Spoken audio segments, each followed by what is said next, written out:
What's up, everybody? It's Shane here. Welcome back to ScoopHash, and today is the day we finally get the release of Halloween Kills, the newest series in the Halloween franchise, from returning director David Gordon Green, Danny McBride, starring Jamie Lee Curtis, Judy Greer, all of the people coming back from 2018's sequel.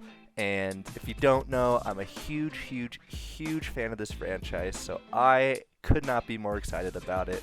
And so, in honor of it and to get ready for it, I am going to be ranking the movies in the series up until, well, now.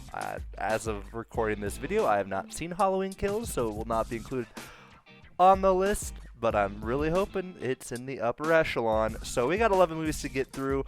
I'm going to just dive right into it. Let's get started. At the bottom of my list is Halloween: The Curse of Michael Myers. The sixth movie in the franchise is... I don't even know how to describe it. It is an absolute shit show of a movie.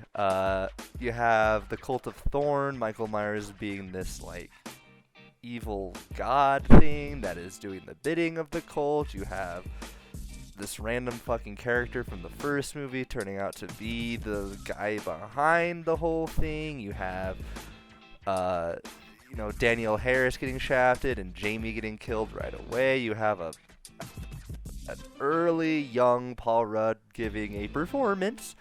And all of it combines into a movie that just leaves you saying, what the hell is even going on? It was plagued by production issues, and that definitely shows. It's a movie, if you like the Halloween series like I do, it's fun to watch. I enjoy watching it sometimes, but it's just a really terrible fucking movie. Next on my list is Halloween 2, the remake, the sequel to Rob Zombie's remake, the second Rob Zombie movie. Sorry, that's what was a little confusing to say. This movie is an odd one. There are things about it that I like. It was definitely Rob Zombie's being his most Rob Zombie with a Halloween movie. And there's some interesting different things that he does. It just doesn't quite gel for me.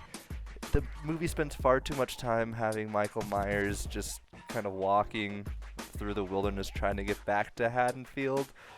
And it's just, I want to see him kill more people. And once he reaches Haddonfield, obviously the deaths do pile up. And I enjoyed the portrayal of Laurie Strode being an absolutely broken human being after the events of the first one. It just kind of hinges on her becoming unlikable for me, which, isn't necessarily bad. It's a realistic take.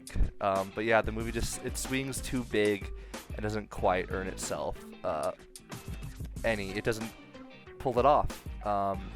But again, I enjoy it. It's something new, it's something different, and that's worth mentioning.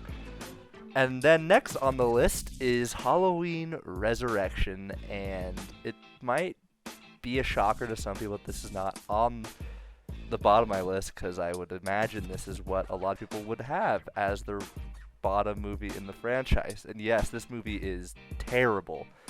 It is so bad. It is so painfully early 2000s. It is just a fucking joke.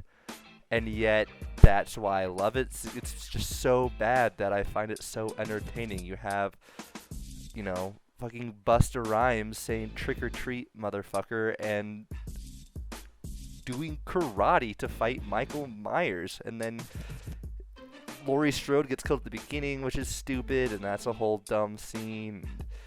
It's a bad movie. It's outdated in its use of a webcast show, which could have been an interesting concept, but yeah, this movie's pretty rough, but God, it's so funny to me to watch, and I don't know, that's enough for me to put it just third worst on my list.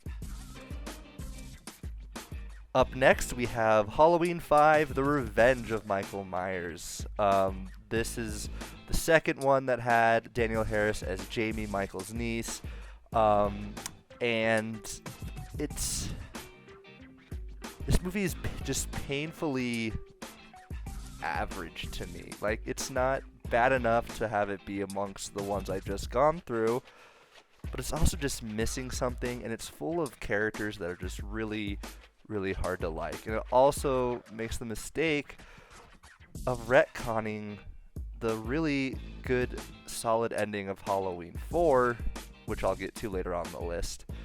And plus, it has probably the worst mask in the series, in my opinion. I mean, this thing looks fucking alien. It's just, I don't know.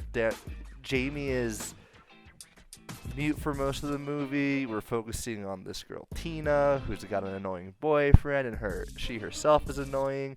We've got these two fucking police officers that literally have the sound of clown shoes when they're walking around. It's just, it's bad. It's really bad. It's not a good movie, but it is earning itself a higher place in the last three just because it's one of the first ones that I saw. So there's some nostalgia to it, and I can't help but appreciate it for that. Up next after that, we have the first remake of Rob Zombie's, just called Halloween. This movie, I think, is controversial among the fan base strictly because what made Michael Myers so terrifying in the first place was that he was just this unknown man. We didn't really know why or how he got to be the way he is, and really, he didn't really become that. He just was. He was evil, he was relentless, and he just wanted to kill. Rob Zombie took the idea of Michael Myers and showed us, okay, how could he get this way? And it's, well, classic Rob Zombie way, by living with a dysfunctional hellbilly family. He's in an abusive, neglectful household, starts to kill small animals, and graduates into this full-on slaughter of humans. And while that's an interesting concept, it does kind of take away some of the scariness surrounding the Michael Myers mythos. But I will say, this Michael Myers is also far more physical than any other Michael Myers we have seen. He is just brutal. He is huge. He's played by Tyler Mane, I believe, an ex-wrestler, so he just has the physical presence. And, you know, the first half is different enough to be interesting, and then the second half is just kind of a complete remake of the original movie, which just kind of begs the question of why. And as a whole, that's kind of what this movie leaves you as. It's not a bad movie by any means. In fact, I think there's a lot of good things in it. It just makes you wonder why. Why did this need to happen in the first place? Next on the list is Halloween 3: Season of the Witch. Now, this is a special Halloween movie because it is the only one in the series that doesn't have to do with Michael Myers or Laurie Strode or anything in that storyline. It was John Carpenter and Deborah Hill attempting to try to make the Halloween series more of an anthology thing, a la Twilight Zone. And while a lot of people didn't like it, hence why they ended up going back to Michael Myers for the fourth one, there's something kind of weirdly cool about it for me. I don't know. It's about an old Celtic Irish toy salesman who is creating masks that will melt the heads of children on Halloween night when they watch a commercial. It's bizarre, it's funky, it's messy, but there's just something about it that is just so beautifully 80s and cult classic to me that I just can't help but kind of love this movie, but it still is going to be in the middle of the pack for me in terms of the entire series. After that, we have Halloween 4: The Return of Michael Myers. So as I just said, after Halloween 3 proved to not be successful and people were clamoring for them to bring back Michael Myers, they did so with Halloween 4, which saw him return to Haddonfield to target his niece, Jamie, who is the daughter of Laurie Strode, who died in a car crash off screen. This is actually a pretty solid movie. I really do like Halloween 4, and I think it's got a lot of stuff going for it in a lot of ways. It's not a great movie, necessarily. It doesn't blow you away. It doesn't really change much, but I recently read a comment talking about how the Thorn trilogy, 4, 5, and 6, really do make you feel like you are in the Halloween season. It is fall. that is evident in the surroundings and the environments, and that especially holds true for Halloween 4. And again, this is one of the first ones that I had seen, and so it holds a special place in my heart. And even as an adult, when I watch it, I can see and say, you know, there's actually some really good things going on in this movie. I enjoy sort of the militia that forms of civilians in the town who are trying to hunt down Michael Myers, something that looks to be making a return in Halloween Kills. And yeah, it's a solid movie. It's fast, it's easy to watch, totally entertaining, and it has Michael Myers doing his Michael Myers thing, so you can't go wrong with that. And then up next, we have Halloween H2O 20 years later. Now, I just made a video about this on Tuesday, so some of you may already know, but I really, really enjoyed this movie. It's not really highly regarded among people, but I think it's a lot of fun. It was Jamie Lee Curtis's first return to the series after Halloween 2 on the 20th anniversary of the first movie's release, and it's just kind of fun. It's cool. It's really this sort of, it sets up this showdown between Laurie and Michael in an interesting way. And yeah, it's kind of stupid. It's really stupid in a lot of ways. It's a little too Scream-esque. It is Kevin Williamson ad nauseum, for better or for worse. But there's just some really cool stuff in it. It's just nostalgic to see these two characters come together for the first time after being apart for so long. It's just, I don't know. I think it's a fun movie. I think it's like 86 minutes. It's so easy to watch. Just throw it on and have a good time. Then after that, we have Halloween 2, the original sequel to the first movie. Yeah, it's a really good sequel, I think. I really like the way that it picks up directly after the first one ends, has Laurie Strode going to the hospital, and then Michael Myers following her there and trying to finish it off. It's also the movie where we're introduced to the idea of them being brother and sister, which, you know, there's a certain nostalgia for that twist, but I do think overall having that twist hurts the whole thing, because I love that in the first one he's just this guy who happens to see her come up to the house when he's staying there, and then he just decides to hunt her down. And to give him sort of that familial reasoning for hunting her down kind of lessens that. It's still good. It's still a very good movie, as I said. I think it's a really good follow-up. It builds on that same tension the first one had. It does it justice. But yeah, it's not as good, but it's definitely one of the best in the series. And second to last is the 2018 sequel. This might be controversial. I don't know. I can't tell if generally people really like this movie or they really dislike it.